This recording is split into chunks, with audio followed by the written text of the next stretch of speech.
Kommt auch immer gut, wenn so ein Spawn direkt in einem Catcher ist. Wenn so ein Spawn direkt in einem Catcher ist. Ja. Yeah. Wann wirst du zum Lifestyler? Ich hatte tatsächlich mal überlegt, mal da richtig reinzugehen. Mal so richtig Zeit zu investieren. Das mal richtig zu grinden, so für einen Monat oder so.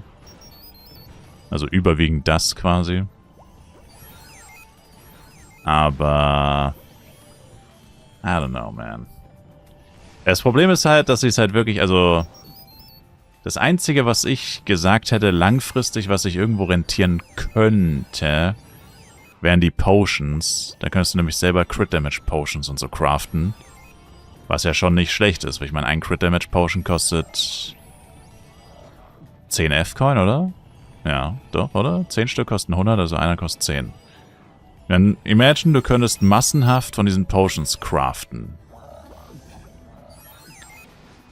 Und jeder davon ist effektiv 10 F-Coin wert. Oder, ich meine, du kannst nicht nur, also ich glaube 10% Potions kann man gar nicht craften. Ich glaube, der höchste hat 8% oder so.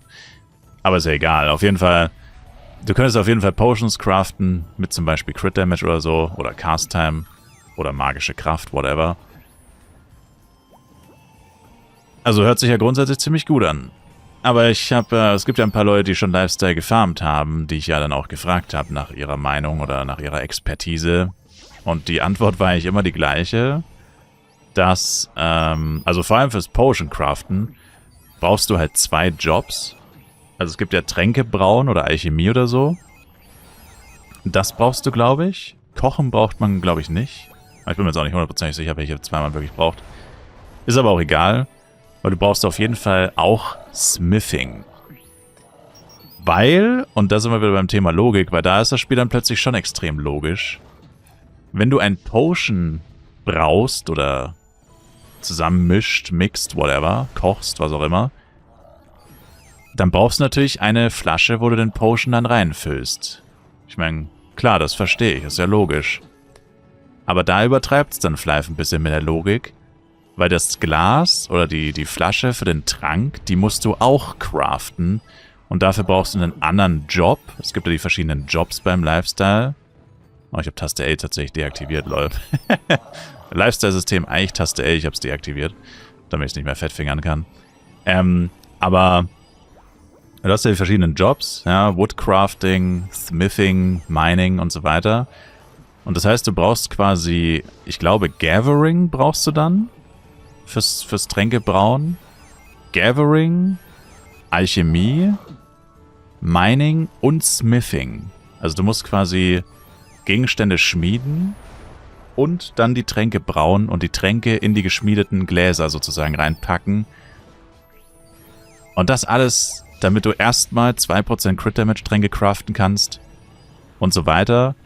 Und dann ist es auch nicht so, dass du dann wirklich Massen produzieren kannst. Also auch das, also könnte man ja sagen, na gut, okay, du musst dann erstmal 100 Stunden reinbuttern und sehr viel Geld, sehr viel Zeit investieren. Aber wenn das dann einmal läuft, dann bist du quasi, dann kannst du dir unendlich Power-Ups craften.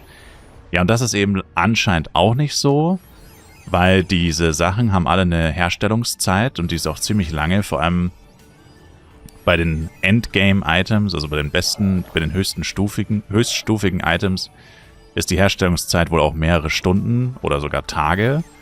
Also auf jeden Fall so lang, dass du nicht eben einfach mal so 100 Tränke in Auftrag geben kannst. Nach einer Woche hast du dann, wenn 80% davon klappt, hast du dann 80 Tränke oder so. Nee, eher so. Also bei den Tränken weiß ich jetzt nicht, aber wahrscheinlich, also ich würde jetzt mal vermuten, einen Trank pro Tag, wenn es hochkommt. Und das ist einfach, es ist einfach so fucking Dogshit, also es ist so Trash. Und dafür musst du hunderte Stunden investieren und Milliarden von Penny ausgeben, um überhaupt mal den Punkt zu erreichen, wo du die besten Sachen craften kannst. Da bist du schon hunderte Stunden investiert und hast unfassbar viel Geld ausgegeben. Und dann kannst du pro Tag einen Versuch starten vielleicht oder so, um einen Trank zu craften. Und da hast du aber schon so viel Geld ausgegeben, dass du dir von dem Geld bereits 500 Tränke für F-Coins hättest kaufen können, die dann wiederum monatelang gehalten hätten und auch immer die besten gewesen wären. Weil die meisten Tränke, die du craften kannst, sind ja schlechter, als die du dir im Cash-Shop kaufen kannst. Also, ist actually crazy schlecht. Also ich meine, das Problem ist auch, es ist eigentlich schon logisch, Also sowohl das mit dem Craften, dass du die Tränke brauchst und das Gefäß. Und auch ist es logisch, dass du jetzt nicht einfach unendlich Potions und so craften kannst. Das ist auch logisch. Aber dann denke ich mir so, ja, aber was bringt mir dann das System? Also ich investiere nicht hunderte Stunden und so ultra viel Geld, weil diese Werkzeuge, die man braucht, um das Lifestyle-System zu grinden, die kosten tatsächlich unfassbar viel Geld.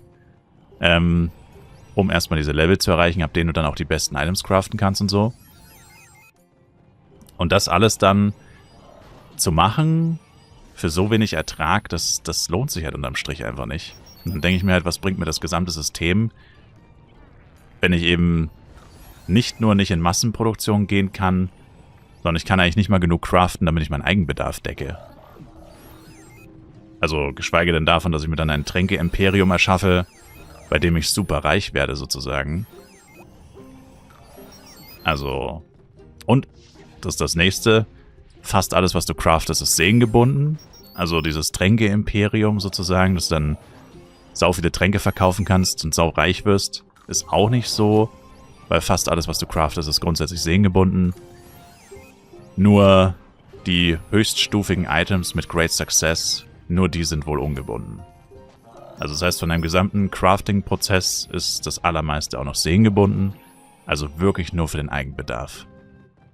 Und selbst den zu decken, ist sehr schwierig, weil du das für sehr viel grinden und sehr viel craften musst. Also, gibt leider so gut wie keine positiven Aspekte von dem Ganzen. Natürlich wäre es trotzdem besser, sich mal selbst davon zu überzeugen und jetzt nicht nur auf die Erfahrungsberichte von anderen Leuten zu hören.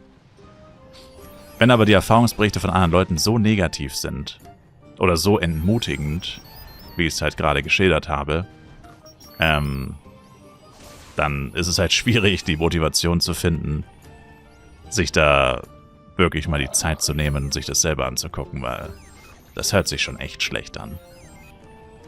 Noch was habe ich vergessen, man braucht unfassbar viel Inventarplatz. Es gibt zwar so Taschen, aber die Taschen muss man sich verdienen. Die Lifestyle-Taschen, das ist eine Ranking-Belohnung. Die kriegen also nur die Leute, die auch im wöchentlichen Ranking gut performen. Also bist dann quasi auch noch gezwungen, jede Woche wirklich zu grinden, damit du immer wieder deine Taschen bekommst, damit das ganze Zeug dein Inventar nicht zumüllt, sondern du das alles in diese Lifestyle-Taschen packen kannst. Also jedes Mal, wenn du denkst, ach, okay, es hört sich jetzt nicht so geil an, aber so schlimm ist es ja gar nicht, dann kommt noch eine schlechte Sache, dann kommt noch ein negativer Aspekt. Also es ist wirklich crazy.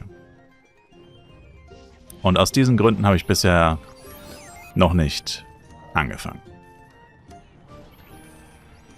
Sag ich mal. Das hält mich zurück. Außerdem habe ich meistens bessere Dinge zu tun. Oder andere Dinge. Und noch ein Grund, warum es natürlich ja auch nicht so ultra interessant wäre halt, dass es halt auch einfach kein spannender Content ist, glaube ich.